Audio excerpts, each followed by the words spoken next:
The black SUV came out of nowhere.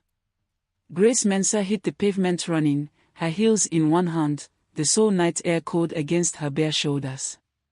She could hear the car behind her, slow and deliberate, keeping pace with her like a cat that was not yet ready to pounce.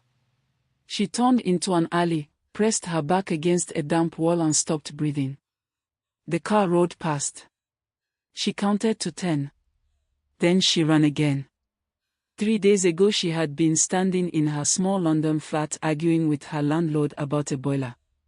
Now she was barefoot on a street in South Korea with a crime syndicate who knew her name and her face and her hotel room number.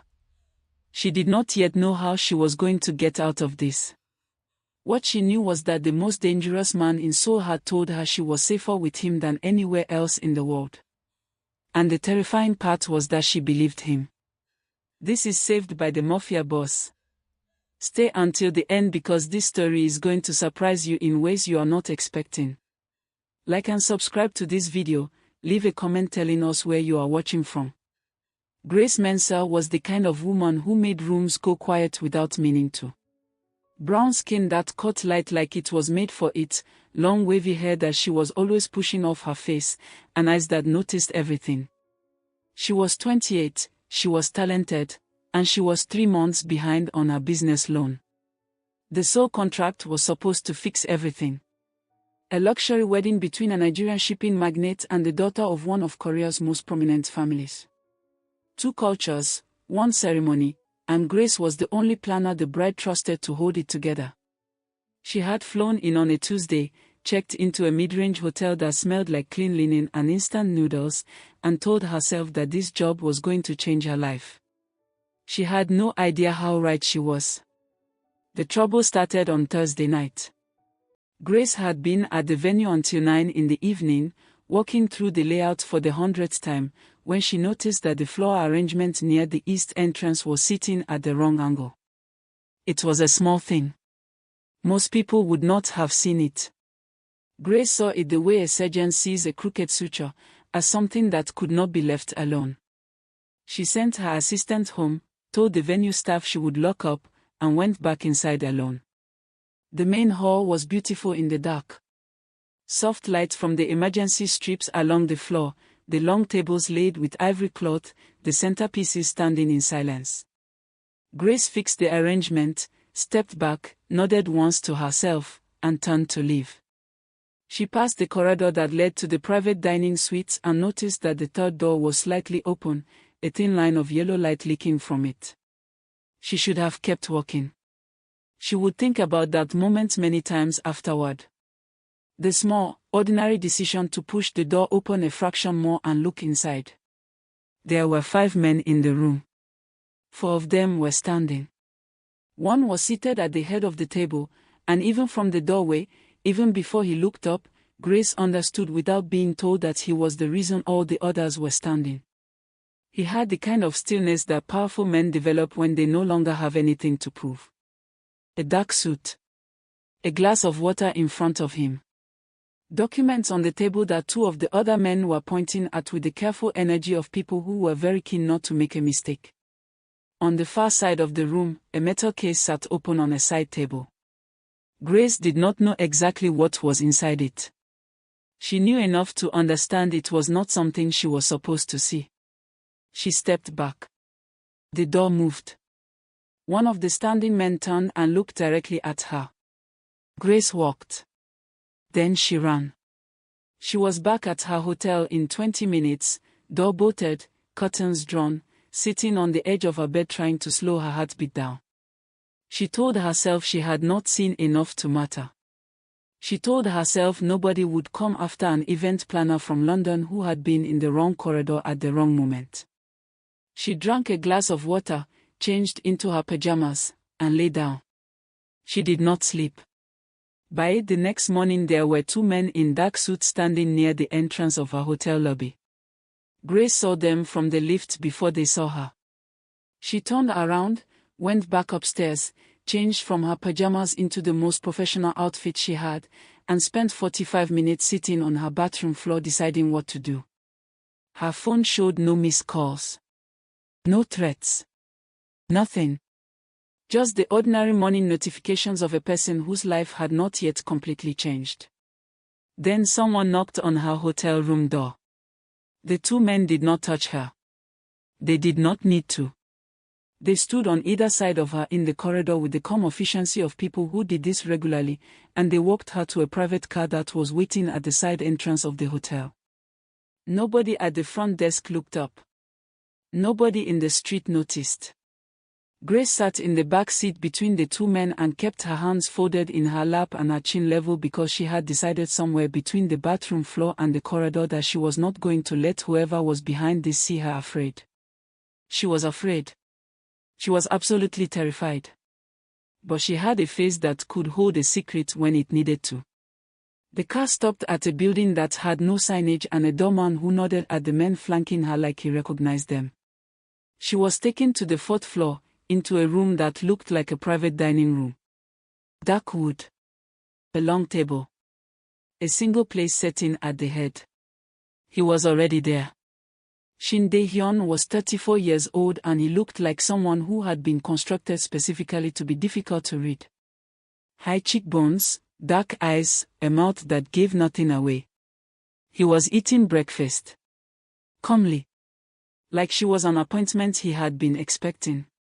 He looked up when she came in and the two men who had brought her left without being asked. Grace stood on the other side of the table and looked at him. He looked back at her.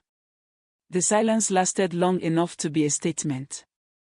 Then he said, "Sit down, Miss Mensah." She sat. Not because she was obeying him. Because her legs had decided on their own that standing was no longer a priority. "I want to go over what you saw last night," he said.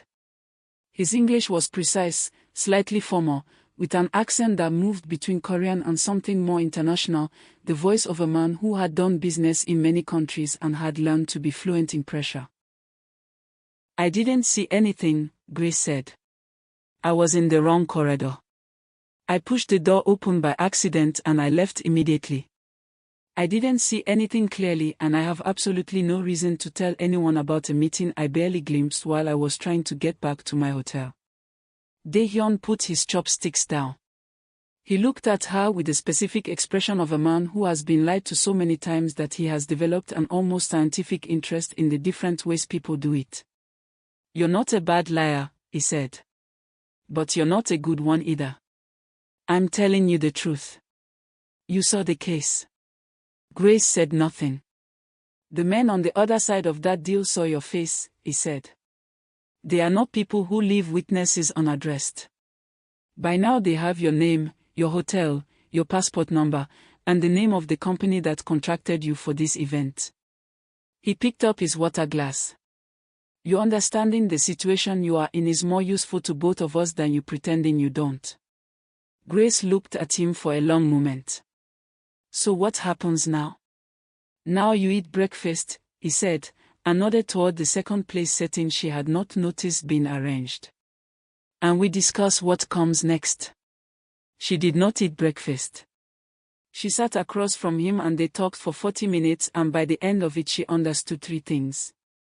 The first was that the men who had seen her face the previous night belonged to a rival syndicate that operated between Seoul and Lagos and had no particular concern about collateral damage. The second was that Dae-hyun had the reach to neutralize the situation but it would take time. The third was that the only place she was genuinely safe while that process was underway was inside his circle of protection. "I'm not staying with you," she said. "I don't know you. I don't know what you are." "You know exactly what I am," he said. "That's why you're still sitting here instead of walking out and calling the British embassy." She hated that he was right. "I have a job," she said. "The wedding is in 2 days. Your assistant can manage the final day. You will be nearby. You will be safe." He folded his hands on the table. "Or you can leave this building, go back to your hotel, and wait to see how long it takes them to reach you. I'd estimate by tonight." Grace looked at the table. She looked at her hands. She thought about her mother in Accra, who had worked 3 jobs to help Grace start her business. She thought about her brother, 22 years old, studying engineering. She thought about how none of those people could afford for her to make the wrong decision in this room. "Fine," she said. "But I'm not a prisoner." "No," Dae-hyun said. "You're a guest." He said it like those were the same thing.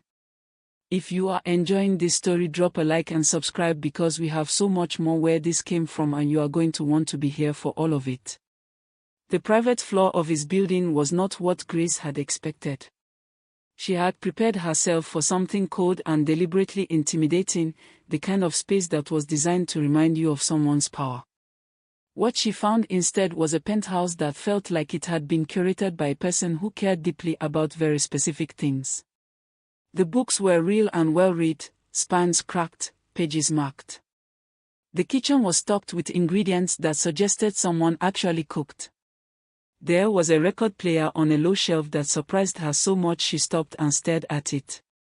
Her room was at the far end of the apartment, separate from his, with a lock on the inside that he had pointed out without being asked. She noticed that and filed it somewhere. Dae-hyun was rarely present during the day. His second-in-command, a quiet man named Cho who communicated primarily through small nods, checked in with her twice a day and answered questions in the fewest possible words. The guards on the floor were discreet. The space felt, against all logic, like a form of privacy. Grace explored it the way she explored every new space, systematically, with her hands behind her back. The books were a mix of Korean and English. She found a copy of Chinua Achebe on the shelf and pulled it out in surprise. She found a framed child's drawing behind the desk in the main room, small and careful, a house with smoke coming from the chimney and a figure standing in the doorway. She looked at it for a long time. On the second evening she cooked. She found the ingredients for a simplified version of her mother's Kontomire stew and stood at his kitchen counter working through it from memory, her wavy hair loose, music low from her phone, the city spread below the floor-to-ceiling windows. She was not happy exactly, but she was not falling apart either, and cooking was the thing that had always held the line between those two states. She heard him come in behind her and turned. Dae-hyun stood in the kitchen doorway in a dark coat, looking at her with the expression of a man who had walked into his own space and found something unexpected that he had not yet decided how to categorize. "I used your groceries," she said. "I'll replace them." He took off his coat. He walked to the counter. He looked at the pot. "Sit," Grace said, before she had made the decision to say it. He sat. At his own counter, in his own apartment, he sat across from her and accepted the bowl she put in front of him without comment. He ate the whole thing. He was quiet for a long time afterward and Grace washed the pot and waited. "What is this?" he said finally. "Kontomire stew. My mother's version. Normally there'd be more pepper, but I didn't want to make assumptions." He looked at the empty bowl. "You can make assumptions," he said. Grace smiled despite herself. He did not smile back, but something in his face shifted in a way she would think about later. He started coming home earlier after that. He never announced it. He would simply be there, at the kitchen counter with documents or at the table with his phone, present in the apartment in a way that changed the texture of the evenings. He did not try to talk to her. He was simply there. And she found, to her own confusion, that she did not mind. One night she came out of her room in a silk robe because she could not sleep and wanted tea. She did not expect him to be in the kitchen. He was standing at the counter in the dark, a glass in his hand, the city behind him, and when she pushed open the kitchen door they both went still at the same time. The distance between them was very small. The apartment was dark except for the city light and she was suddenly, acutely aware of how she was dressed and how he was looking at her. His eyes moved over her slowly, not with aggression but with the kind of attention that a person gives when they have stopped pretending they are not looking. Her wavy hair was down, the silk robe not particularly revealing but soft, and the way he was looking at her made her feel like she was something worth looking at in a way that went past the ordinary. She did not move away. He was the one who looked back at his glass. His jaw was tight. "Get some sleep, Grace," he said. His voice was lower than usual. She went back to her room. She sat on the edge of the bed for a long time. After that night, the apartment had a different atmosphere. He was more careful around her. Not cold, just measured, the way a man is careful around something he does not trust himself near. She found herself noticing him in a way she had been avoiding. The line of his shoulders. The way he moved through a room like nothing in it could touch him. The rare moments when his composure slipped slightly, a fraction of impatience, a fraction of something that looked like tiredness, and how quickly he smoothed it back. She asked him one evening about the child's drawing behind his desk. He was quiet for long enough that she thought he was not going to answer. "My sister," he said. "She drew it when she was 6. Where is she now?" Another silence. "She's not here anymore." Grace looked at him. He was looking at the table. "I'm sorry," she said quietly. He nodded once. He did not explain further and she did not push. But something changed between them in that small exchange, the kind of change that happens when one person shows the other a room they do not usually open. One evening she was on the couch reading, her legs curled under her, her hair over one shoulder, and she heard him come in and then stop. She looked up and found him standing a few feet away, looking at her with an expression he had not had time to prepare. Open, for just a moment. Unguarded. He came and sat close to her on the couch. Closer than was necessary for the amount of space available. He reached over and moved a strand of hair from her face, slow and deliberate, his fingers brushing her jaw. He did not pretend it was accidental. She did not pretend she did not feel it in her chest. "Why do you never let people see what you feel?" she asked. "Because in my world," he said, "what you feel is the map people use to find what they can take from you." Grace looked at him for a moment. "That sounds like a very lonely way to live." His eyes dropped to her mouth for just a second before he looked away. "Go to sleep," he said. "You keep telling me that. You keep not listening." She laughed softly. He did not laugh, but the corner of his mouth moved. She thought about that for a long time. The nights were the hardest part. She lay awake knowing he was in the next room and understanding that something was happening between them that neither of them was naming. On the 5th night, a security alert went through the building and he came to check on her. She was already awake, sitting on her bed in the dark, the city glowing softly through the curtains. He stood in the doorway. "Everything's fine," he said. "False alarm on the perimeter." "I know," she said. "I wasn't scared." "You're awake." "I'm always awake." He came into the room. He sat on the edge of the bed beside her, not close, leaving space, and they talked. For the first time since she had arrived, they talked without agenda. She told him about her mother, about building her business from nothing, about the particular terror of caring about something you made yourself, because if it fails it is personal in a way that nothing hired can ever be. He listened the way he did everything, completely, without interrupting. She asked him what he had wanted before all of this. Before the syndicate and the power and the building with the guards. He thought about it. "I wanted to be an architect," he said. "I liked the idea of building something that stood after you." Grace looked at him in the dark. "You still build things that stand," she said carefully. "Not the same kind." "No," she agreed. "But you build them." He looked at her for a long moment. Then she rested her head on his shoulder without deciding to do it, and he put his arm around her slowly, like he was not certain he was allowed. They talked until their voices got quiet, and then they stopped talking, and after a while she fell asleep against him. He stayed exactly where he was. When dawn started she stirred and found him still there, awake, looking at the window. He had not moved in hours. "You should have put me down," she said, her voice rough with sleep. "I know," he said. Neither of them moved. Now before we get to the part of this story that is going to absolutely destroy you in the best possible way, go ahead and drop a comment below telling us if you think Grace should stay or go, because people are very divided on this and we want to know where you stand. What came next happened fast. One of Dae-hyun's most trusted men, a senior figure in the organization who had been with the syndicate for 11 years, had been passing information to the rival group for months. Not for money. For protection of his own family, who had been quietly threatened without Dae-hyun's knowledge. The betrayal was not malicious. It was desperate. It was also devastating. The rival syndicate had been watching Grace and Dae-hyun for days. They had seen what was developing between them before either of the two people inside it had fully named it.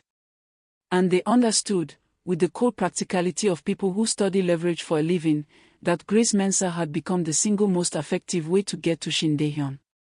She was taken on a Tuesday afternoon. She had been allowed to go to the venue for the final handover meeting with her assistant, two of Dae-hyun's men with her, everything planned carefully. It took 4 minutes.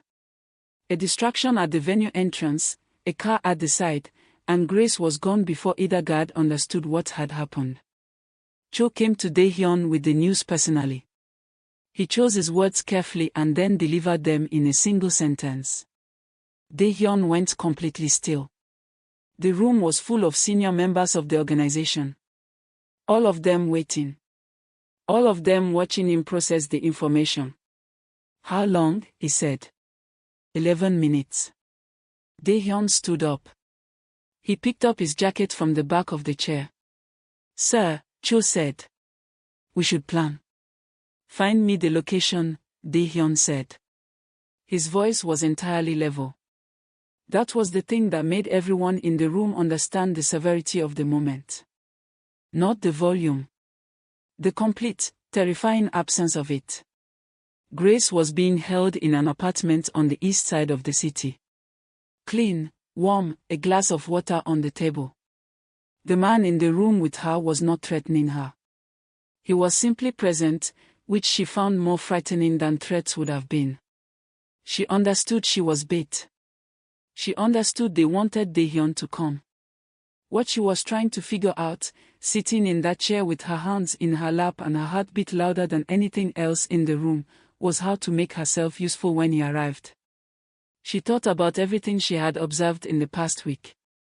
The way his operation moved. The way his people communicated.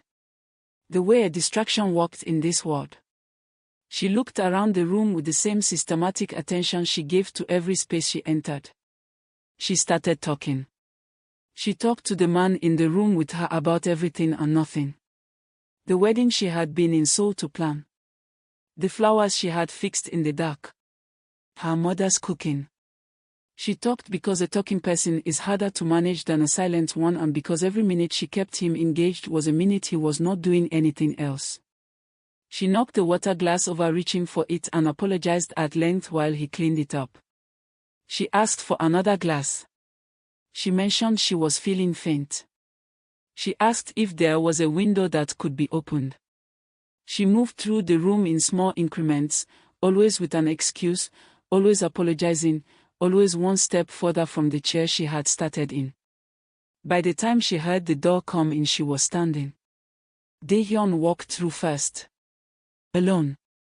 The man in the room with Grace made a decision and then reconsidered it very quickly when he saw Dae-hyun's face, and whatever he saw there made the decision for him. Dae-hyun looked at Grace. She looked at him. He crossed the room in 4 steps and stood in front of her, and she watched his face do something she had never seen it do before. The control came apart. Not loudly. Not dramatically. Just quietly, the way a building settles, something fundamental shifting. He pulled her in and held her with one hand pressed flat against her back and the other in her hair, and she could feel, against her, the slight tremor that he was not able to stop. This man who moved through rooms like weather, who made senior criminals choose their words carefully, who had not visibly felt anything in years, was shaking. She held him back. Tightly. Her arms around him and her face against his neck, and neither of them speaking because there was nothing to say that the holding was not already saying. He pulled back after a moment and looked at her face. His hands were still on her, framing her jaw, checking her like something he needed to verify was real. His eyes were dark and direct and completely unguarded in a way she had never seen. He kissed her. Slow and certain, both hands still on her face, like something that had been building for a long time and had simply run out of room to stay contained. She kissed him back with the relief of someone who had been holding their breath and had finally been allowed to stop. When it ended, he stayed there, forehead against hers, eyes closed, breathing. "You were standing," he said quietly. "I was trying to make myself useful," she said. He made a sound that was almost a laugh. They went back to the penthouse. The city was dark and the apartment was quiet, and for a long time they just sat in the main room, Grace with her feet tucked under her, Dae-hyun close enough that their shoulders touched, and let the evening settle. The betrayal was being addressed. Her family in Accra had been confirmed safe. The rival syndicate was effectively neutralized. It was over. Or the danger was over. What they were sitting inside was very much not over. "You should go home," he said eventually. His voice was careful. "When the morning comes, you should go back to London and to your business and to your life." Grace looked at the side of his face. "Is that what you want?" "What I want," he said slowly, "is not a useful guide. My world will always carry risk. You have seen enough of it to understand that I am not being dramatic when I say that being connected to me makes you a target. You deserve a life that doesn't include that." "You don't get to decide what I deserve," Grace said. "That's mine." He looked at her. "I see what you are," she said. "I'm not confused about it. I know who you are and what this world is, and I have been living inside it for a week, and none of it has changed the thing that is obvious to both of us." She turned to face him properly. "I'm asking you directly. Do you want me to stay?" The question sat in the room. Dae-hyun looked at her for a long time. At her brown skin and her wavy hair and the steadiness in her eyes. At the woman who had cooked in his kitchen and slept against his shoulder and stood up in a room she was being held in because she wanted to be useful when he arrived. "Yes," he said. "Simple. Certain." He closed the space between them and kissed her again, slower this time, with nothing withheld, and she pulled him in by the lapel of his jacket. Outside the floor-to-ceiling windows the city glittered below them, indifferent and brilliant, and inside the apartment 2 people who had found each other in the most improbable way were finally, entirely, present. 4 months later they married on the rooftop of his building on a clear evening in late spring. It was a small ceremony. Cho stood near the front looking profoundly uncomfortable in a formal suit and deeply moved despite himself. The officiant was brief. The flowers were arranged by Grace herself, every detail exact. She came out in a deep gold gown that moved with her when she walked, her wavy hair loose down her back, her brown skin luminous in the evening light. She was breathtaking. Every person on that rooftop felt it. The kind of beautiful that makes people forget what they were thinking about. Dae-hyun stood at the end of the aisle, and when he saw her his composure simply left him. Not dramatically. Just completely.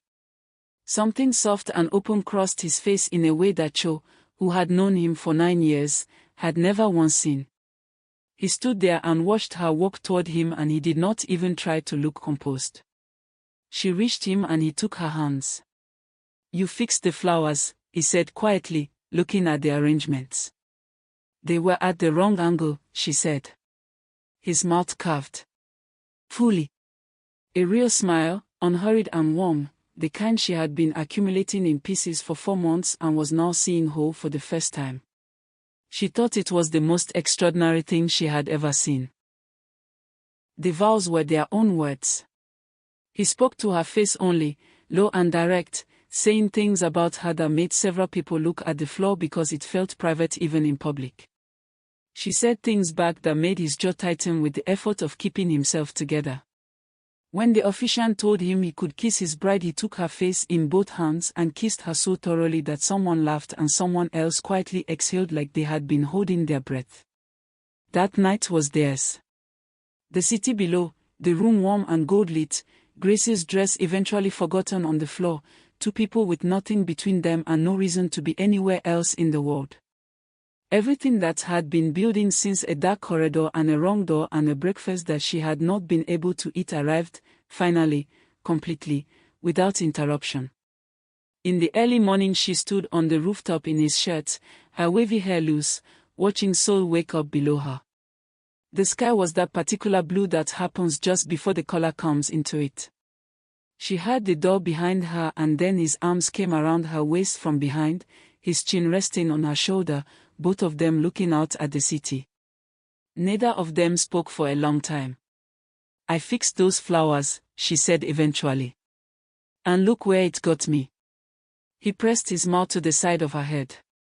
"Look where it got you," he agreed.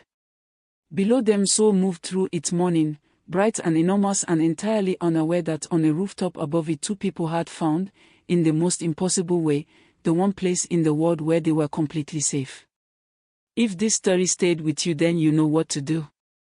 Like this video, subscribe to the channel and drop a comment below telling us your favorite moment because we read every single one and the next story is already waiting for you.